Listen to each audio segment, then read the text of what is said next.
consistent 20-year downward trend in cases, hepatitis A spiked in a nationwide outbreak beginning in California and Michigan in 2016 and extending to include 33 states by early 2020. During this time, there have been more than 33,000 reported cases, with 61% of infected persons hospitalized and 329 deaths, making it the largest person-to-person hepatitis A virus outbreak in the post-vaccine era. Joining me now to share more about this is Dr. Len Friedland, Vice President and Director, Scientific Affairs and Public Health Vaccines North America for GSK. Thank you so much for joining me today, Doctor. Well, thank you, Makiba. Now, first, give us a little bit of background. Exactly what is hepatitis A? And that's a great place to start. So hepatitis A is a highly contagious viral infection, and this virus targets the liver. This virus can be spread from person to person and also through contaminated food and contaminated drink. Now, people can spread the virus before they even start with any of the signs or symptoms. And that makes it, therefore, that virtually all of us are at risk for hepatitis A. Now, you mentioned that it can spread from person to person. You mentioned food and drink. Are there other ways that it can spread from person to person? So the way that this virus spreads from person to person is we ingest the virus. It goes through our gastrointestinal, through our GI tract, and it comes out in our stool. Our environment is full of microbes, as I know that your listeners are aware. And so things that come out in our stool are going to be in an environment. And if we're not very careful with the way that we're washing our hands, we could pick up this virus on our hands, not knowing that it's there, microscopic amounts, and it can be spread. It can be spread, for example, through food. When food is harvested, when it's produced, when it's prepared, and when it's served. That's one way that it can be spread. It can also be spread through other unsanitary conditions. So it can be spread in communities that are experiencing unstable housing situations, in people who are using drugs, in men who have sex with men. It can be spread in the environment. And because it can be spread so rapidly, it's highly contagious with microscopic amounts, so we don't know that it's there.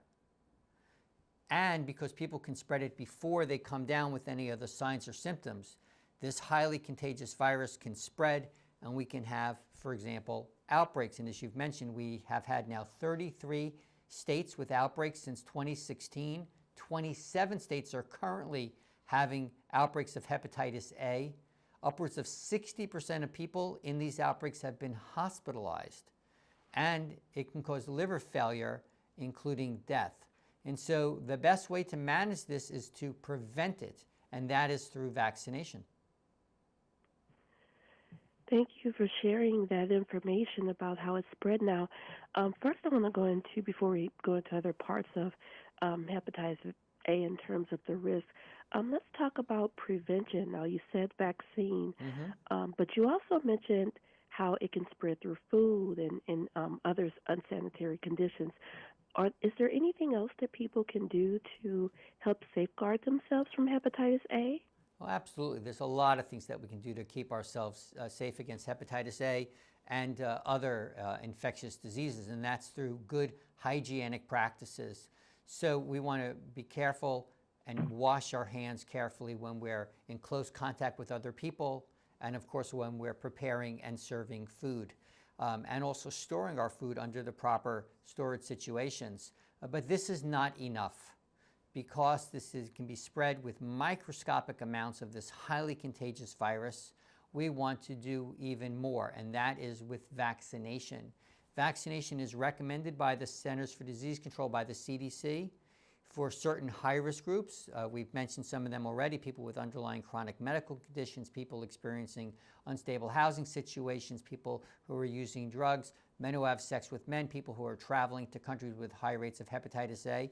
And hepatitis A vaccination is also recommended for any adult who wishes to protect themselves against hepatitis A infection. That's good information to know. Now, is there also a particular age that's more at risk than another age?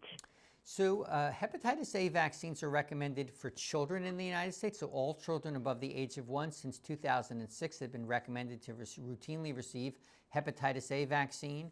And then when we get to adults, many of the cases occur in people over the age of 50. But that's not to say that adults under 50 should not be vaccinated. Indeed, they are recommended to be vaccinated. Any adult who wishes to protect themselves against hepatitis A can receive the hepatitis A vaccine per the CDC recommendations. Now, hepatitis A vaccines are covered by most commercial insurance plans, so that's a really good thing. And hepatitis A vaccines are a 2-dose vaccine. And in the United States, for adults who have received hepatitis A vaccines, only 15% have received just 1 dose of the hepatitis A vaccine. And so it's important to understand this is a 2-dose vaccine and to get the full protection afforded. And the way to get the information is to speak with your local doctor and your local pharmacist to get that information. Hepatitis A vaccines can be administered in the pharmacy and, of course, in your doctor's office. So speak to your doctor or your local pharmacist to get the information about hepatitis A vaccines. And Makiba, if I can mention one other thing. We're experiencing right now, as we all know, the COVID-19 pandemic. And when we look at adult vaccination rates in the pandemic, adult vaccination rates have fallen by up to 67%.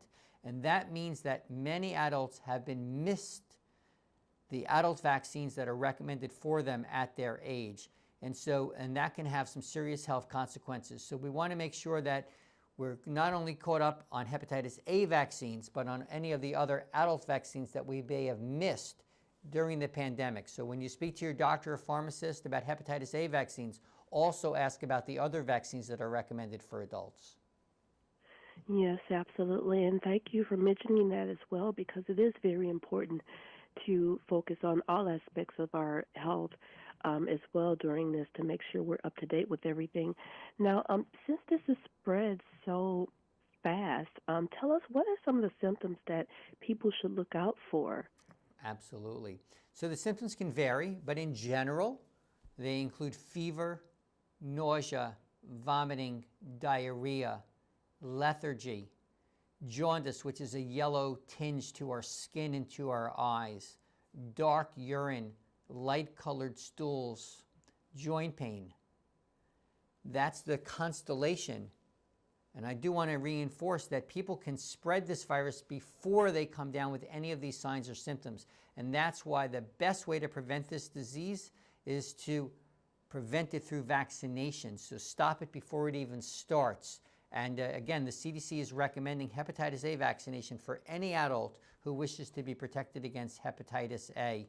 And by the way, you can find more information not only at your doctor and pharmacy, but you can also find more information at the CDC at cdc.gov/vaccines.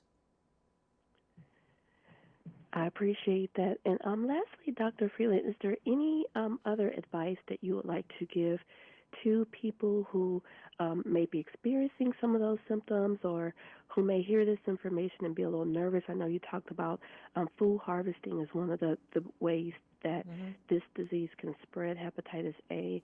Maybe they're nervous with grocery shopping and, making sure their food is prepared the right way. Any last thoughts that you would like to give for people to safeguard themselves from hepatitis A in their daily lifestyle? Yeah, so I wouldn't be nervous. I would view this as an opportunity to say there's something more that I can do to help protect myself, knowing particularly that 27 states right now are having hepatitis A outbreaks. And so that's through vaccination. So continue with our daily lives with all the things that we're doing to keep ourselves healthy, all the things that are recommended by the governors in your states to keep yourselves healthy right now. Careful hand washing, of course, and then go to the doctor, go to your pharmacy, ask about hepatitis A vaccination and all the other vaccines, because right now we want to keep ourselves as healthy as possible. We want to stay out of the hospitals. We don't want to be around other sick people. And vaccination is a proven tool to help keep ourselves healthy. And so let's look at this. It's World Hepatitis Day. This is why we're here to talk about this, to raise awareness. And vaccination against hepatitis A to protect ourselves against this infection is another way to keep ourselves healthy, as are the other vaccines that are recommended for adults. So be advocates for our own health. Speak to your doctor, speak to your pharmacist, and at cdc.gov/vaccines, you can also find out more information. And this is another way to keep ourselves healthy, which is so important today. Absolutely, indeed. Thank you for sharing that information today. And we want to encourage everyone to get their hepatitis A vaccine. As the doctor said, it is in 2 doses, so make sure that you consult with your healthcare provider and get that set up right away. For more information on hepatitis A, you can visit cdc.gov/vaccines, as well as speak with your healthcare provider. Don't let this fall on the back burner, because we know we have a lot going on in our world right now, but keeping our overall health intact is the most important, and part of that is getting that hepatitis A vaccine. So we want to encourage everyone to go ahead, get that set up right away. Thank you so much for joining me, Dr. Friedland. It's been a pleasure, and thank you for sharing this information today. Thank you so much. Have a great day.